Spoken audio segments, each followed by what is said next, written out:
For you, what would you say, looking back on this trajectory, are some of the main lessons that you take with you about policy making and gender policy making? The first thing I began to understand about making policies is that as activists and scholars in gender, we tended to delight in the academic exploration of ideas and how we can achieve things. When you begin to do policies for governments, you see yourself as being important in that, not self-important, but important to that process of how you can deliver, how a discipline or an area of research can actually deliver goods. So you begin to see the relationship between your academic work and your activism. So activism itself becomes policy making. The second thing you learn is that policies are not always, when policies are being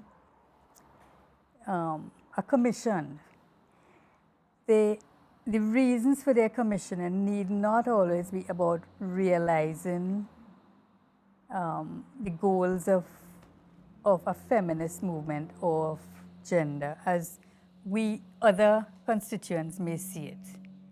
The idea of gender policies were that governments who had signed on to the CEDAW needed to deliver on policy. I think another major challenge, and that came about in the Trinidad case, is the challenge of dealing with religious attitudes and cultural reservations about policy. And, well, religious attitudes about gender and cultural attitudes about policy. Let's deal with religious attitudes about gender. An important thing to have learned when you started doing policies is that the message it sent us as society was that gender was not something that resided only in the sphere of the private, the home, the personal domain, but really could be changed or not manipulated, changed, helped along by the state. The state was very much part of how gender could be, again to use the word, engineered for the good of society. And now, when you set it out like that, what it means is that people who have strong interests in preserving gender as a natural state, or think that you are tampering with either the God-given definitions of women's and men's roles, or the biological ones, or that you are, in the case of Trinidad again, tampering with notions of sex itself, they become the strongest resistors to it. And Trinidad proved to be one of the most difficult areas to get that message across, because there were competing interests between, even within the religious communities. Some agreed, some didn't. But the idea of passing a policy which was antithetical to some of the constituency of voters played one of the strongest elements in that policy not being passed. The consultation period, that period of when consensus is being arrived at and when debates flow wildly, whether it is in the media. In fact, the media becomes a very important player in all of this. All of those are important for what feminism and gender studies and activism is intended anyway, which is to create a greater consciousness about the roles of men and women in society and about the concept of equality and equity. Because in the final analysis, we have to remember that a gender policy is a policy for gender equity and equality. And so that debate then is being processed all the time. And I think coming out of all of this, I think we can safely say, and I can safely say, looking at the Caribbean, apart from Jamaica maybe, that has had a very strong, continuous kind of public involvement in gender, Trinidad remains one of the most gender-aware society. Not always in a good way, but one of the societies where it has become a buzzword and far more important in any area that we work in. I think without doing gender policies, I would not have had a subterranean understanding of how gender works. My whole raison d'etre about being in the subject area anyway, how gender works in a society. I think without your engagement at the level in which policy takes you, which is how do you meet, how do you speak to people, who you engage with, you will never really understand the continuum of which you need to understand gender. It remains kind of silos of information that you actually want to break down. So I think that's the primary thing that I would say about why one should do it. As a young person, it teaches you the value of data that is, of backing up your whatever you want to achieve with the kind of data that we have to, and data that is grounded. The notion of how public servants are important, not just the PSs and ministers. Ministers are the drivers. I mean, the political will to drive a policy has to be the minister in charge of that policy. But in Dominica, for instance, one of the things, I think we did this in Cayman Islands, my memory is a little bit more fuzzy in that one. But in Dominica, I remember some of the best insights I got into what were the policy choices that we should make came from meeting the PSs in the various ministries. So in the Ministry of Health, in the Ministry of Legal Affairs, Ministry of Education, they were the ones who actually gave the pointers because they knew both sides of the story, as it were, how to persuade a government in terms of what was needed, how to position your argument, and what were the things that needed to be done. They could put their finger on the pulse of it. So whereas you might have a consultation in a community or with a group of professionals or NGOs who have a wish list of everything under the earth that they want to get done through gender, you use the linchpin of a PS or the public service, people working in public service, to understand what is possible. And how, because the policy is always what is possible within a 5-year period, usually, which is another thing to understand about making policies. You actually have to understand that they are time-bound, and you can achieve so much in that period, and you set out achievable targets. And you find the thing that you really need to begin tweaking. So by the next policy round, you can then build on that if you gain traction. So I think part of the strategy here has to be where governments demonstrate and have accountability back to people, so that policies themselves have teeth and they're not just political exercises that people carry out. What is different about the gender policy? Because policies are passed all the time. Many of them never, have the kind of consultation that we have for gender policy. And why does a gender policy require that level of consultation? I've always felt it is because it goes into people's homes, in the bedrooms, if you like, into their private lives, in ways that other policies don't necessarily. But the idea here is that a gender policy seems, whenever there's a gender policy that has been commissioned, somehow it becomes a platform for activism and advocacy for groups who need to use it, because it gives them more credibility, it justifies the value of what they are doing. And I think women's groups, groups that work for any kind of social change, where that change is not fully recognized as being valuable, they need that platform. So gender policies become very important to that, and I think they should continue for that reason. I think that question of what choices you make in a policy, what pragmatic and political choices you make, despite the ethics within the disciplinary area, has been one of the primary challenges of policy making.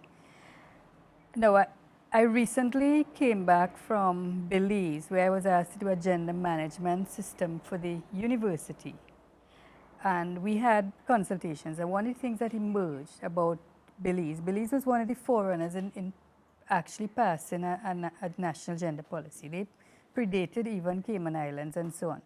The new gender policy that they had actually drafted since 2013, I think, or 2015, was still not passed in cabinet for the precise reason that no gender had become synonymous with LGBTI.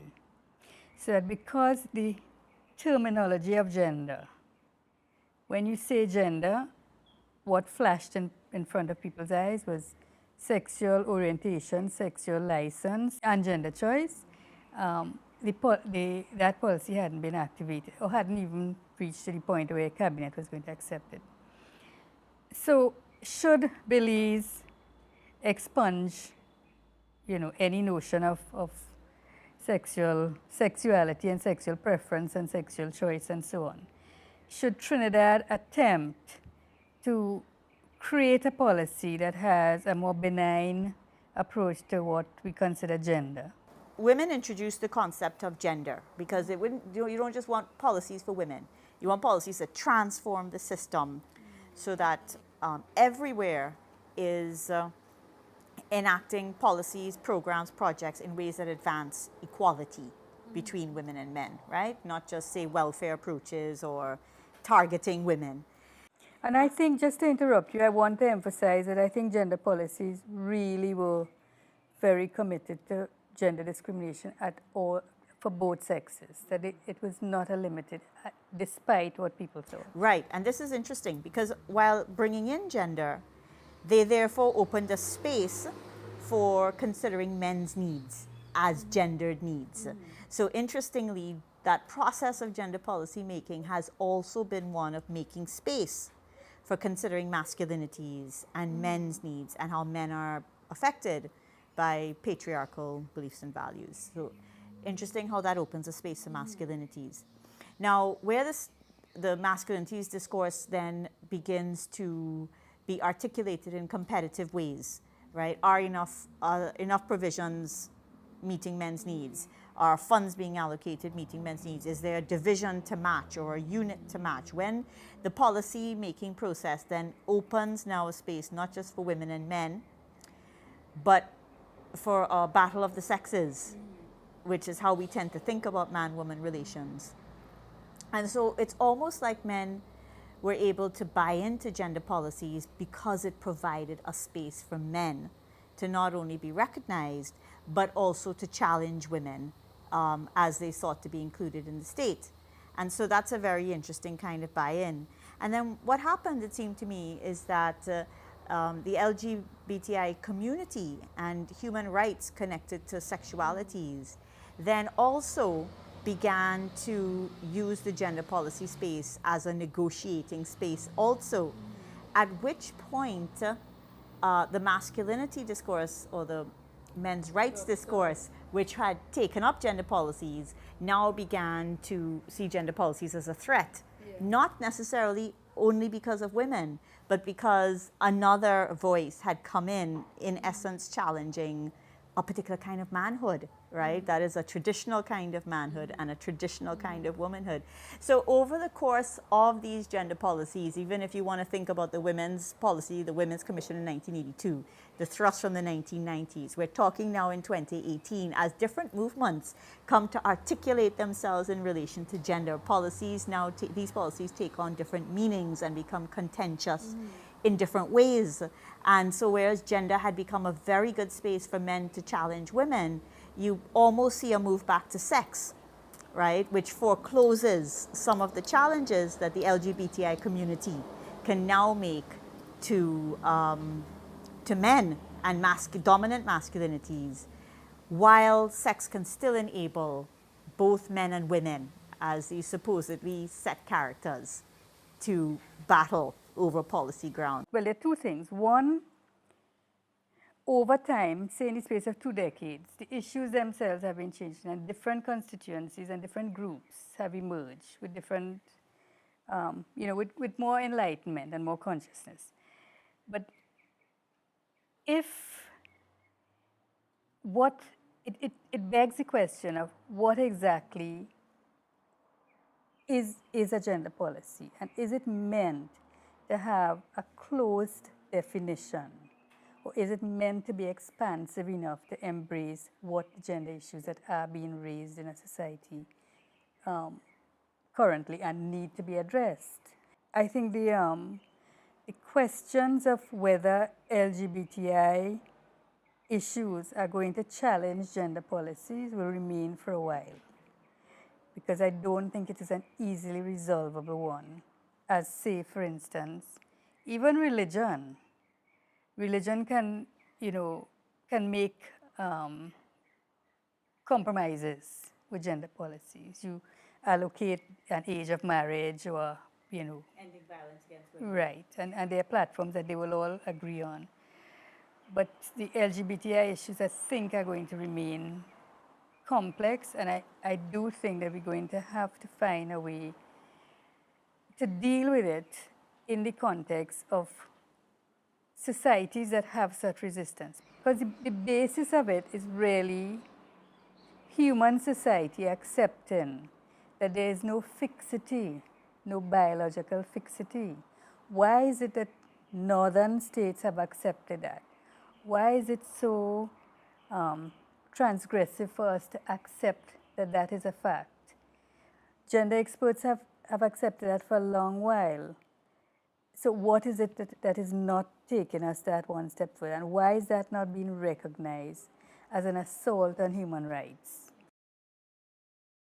The other important thing about doing gender policies is that there's a personal sense of satisfaction because you feel you have contributed something to a country's development.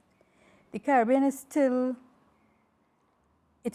very much constantly thinking through its governance structures, its identity creation, its sense of itself, its identity, and its sense of justice. And in a way, to be part of that project, the same way our old scholars and thinkers before us, our movers and shakers, our politicians, or good politicians that is, have helped us along. I think it has made me feel that, in a limited way, I was one of those players on that stage of Caribbean development. And it realizes to some extent the promises that we wanted out of feminism, that we were not just paying lip service, but that we were prepared to help our countries move along this path of development where we are embracing all sections of the population, not leaving any behind. And gender has always thought in that way. And I think doing a gender policy, for me, meant that you were infusing different ideas of development itself.